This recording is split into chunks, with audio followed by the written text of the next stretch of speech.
Hello my dear friends, आप सबका स्वागत है आपके अपनी YouTube channel be happy always पर। हम लोग इतिहास के क्वेश्चन कुछ कर चुके थे, जो कि 2 वीडियो ऑलरेडी हो चुके हैं। आज ये थर्ड पार्ट है और आगे के क्वेश्चन हम लोग स्टार्ट करते हैं। तो चलिए स्टार्ट करते हैं। क्वेश्चन नंबर फर्स्ट है, किसने 1873 ईस्वी में सत्यशोधक समाज की स्थापना की थी? आपको बताना है 1873 ईस्वी में सत्यशोधक समाज की स्थापना किसने की थी? तो ज्योतिबा फुले जी ने। अगला क्वेश्चन है, राजा राम मोहन राय द्वारा स्थापित प्रथम संस्था थी, उस संस्था का नाम बताना है जो कि राजा राम मोहन राय द्वारा स्थापित थी, और वो भी प्रथम संस्था। तो प्रथम संस्था कौन सी थी? ब्रह्म सभा की स्थापना राजा राम मोहन राय द्वारा की गई थी और ये इनकी प्रथम संस्था थी। अगला क्वेश्चन है, निम्न में से कौन आत्मनी सभा के संस्थापक थे? तो संस्थापक का नाम बताना है किसके? आत्मनी सभा के। तो आत्मनी सभा के संस्थापक राजा राम मोहन राय थे। और कब इस संस्था की स्थापना की थी? 1815 ईस्वी में।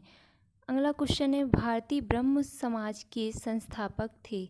भारतीय ब्रह्म समाज के संस्थापक कौन थे? तो संस्थापक का नाम बताना है और आपका आंसर होगा कृष्णचंद्र सेन। कृष्णचंद्र सेन जो थे वो ब्रह्म समाज के संस्थापक थे। वहाँ पे ब्रह्म सभा थी और यहाँ ब्रह्म समाज है। अगला क्वेश्चन है, अंग्रेजों ने रैयतवाड़ी बंदोबस्त कहाँ लागू किया था? उस स्थान का नाम बताना है। तो आपका आंसर होगा मद्रास प्रेसिडेंसी। मद्रास प्रेसिडेंसी में अंग्रेजों ने रैयतवाड़ी बंदोबस्त लागू किया था। अगला क्वेश्चन है, लॉर्ड कॉर्नवालिस का स्थायी बंदोबस्त लागू किया गया था। तो कब लागू किया गया था? उस सन बताना है आपको। तो 1793 ईस्वी में। 1793 ईस्वी में लॉर्ड कॉर्नवालिस का स्थायी बंदोबस्त लागू किया गया था। अगला क्वेश्चन है, इंडिया बिजनेस फ्रीडम जो कि एक पुस्तक है और ये आत्मकथा है। तो बताना है ये आत्मकथा किसकी है? India business freedom. तो आंसर होगा मौलाना अबुल कलाम आज़ाद जी की। और अगला क्वेश्चन है आपका, गीता रहस्य नामक ग्रंथ किसके द्वारा लिखा गया था? तो गीता रहस्य नामक एक ग्रंथ है और इसके लेखक कौन है? तो इसके लेखक हैं बाल गंगाधर तिलक। और क्वेश्चन यहाँ से भी बन सकता है कि ये जो रचना हुआ था कहाँ हुई थी? तो ये मांडली जेल में।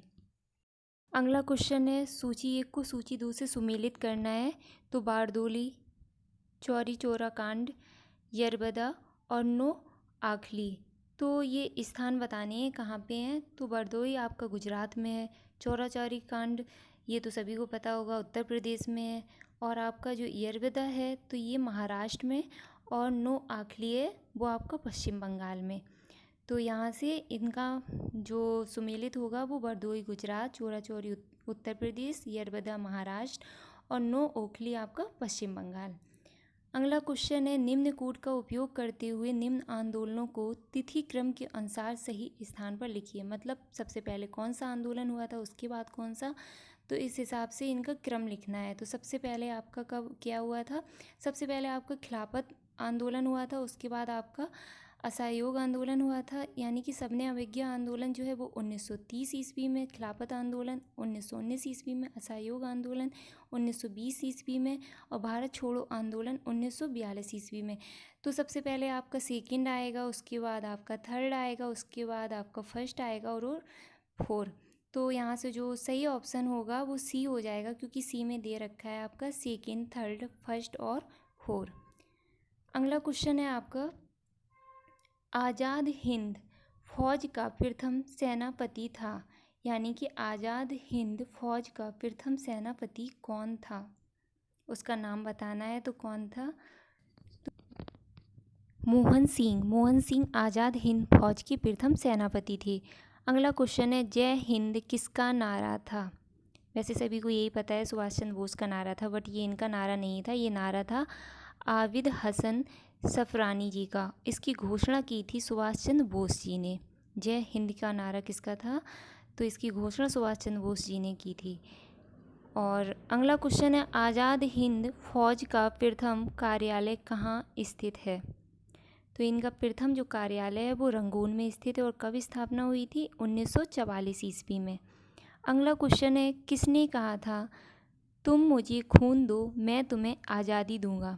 वैसे ये नारा बहुत ही सुना हुआ है और सभी को ही पता होगा लगभग में। तो ये किसने कहा था? सुभाष चंद्र बोस जी ने कहा था। और कहाँ से कहा था? तो ये दिल्ली से सभा को संबोधित करते हुए, यानी कि भारतीयों को संबोधित करते हुए कहा था, तुम मुझे खून दो मैं तुम्हें आज़ादी दूंगा। अगला क्वेश्चन है, आज़ाद हिंद फौज के किस सैनिक को 7 वर्ष के कारावास का दंड दिया गया था? तो उस सैनिक का नाम बताना है जिसको 7 वर्ष का कारावास का दंड मिला था। तो वो कौन है? राशिद अली। राशिद अली को 7 वर्ष का कारावास का दंड मिला था और ये क्या थे? आज़ाद हिंद फौज के सैनिक थे। अगला क्वेश्चन है, निम्न में से आज़ाद हिंद फौज के किस अधिकारी ने लाल किले पर चलाए गए मुकदमे का सामना नहीं किया था? क्योंकि यहाँ मुकदमा हुआ था और सामना किसने नहीं किया था? मोहन सिंह जी ने। अगला क्वेश्चन है, कैबिनेट मिशन की अध्यक्षता किसने की थी? यानी कि कैबिनेट मिशन जो आया था उसकी अध्यक्षता किसने की थी? तो क्लीमेंट एंटनी ने इसकी अध्यक्षता की थी। पर कैबिनेट मिशन 1946 ईस्वी में आया था और 3 सदस्य इसमें आए हुए थे। कौन कौन से? स्टीफोर्ड क्रिप्स, सर पी लॉरेंस और ए.बी. अलेक्जेंडर। ये तीनों आए हुए थे भारत। कब आए हुए थे? जब कैबिनेट मिशन चलाया गया था। और कैबिनेट मिशन की अध्यक्षता अगर कोई पूछे, जैसे क्वेश्चन आया है, तो आंसर होगा कैबिनेट एंटनी। अगला क्वेश्चन है, वर्ष 1945 में आज़ाद हिंद फौज के लाल किले में दिल्ली के मुकदमे की पैरवी निम्न में से किसने नहीं की थी? यहाँ पे पैरवी किसने नहीं की थी उसका नाम बताना है। तो सरदार वल्लभ भाई पटेल जी ने। सरदार वल्लभ भाई पटेल जी ने वर्ष 1945 में आज़ाद हिंद फौज पे जो लाल किले पर दिल्ली में मुकदमा हुआ था उसकी पैरवी नहीं की थी। अगला क्वेश्चन है, सुभाष चंद्र बोस के राजनीतिक गुरु कौन थे?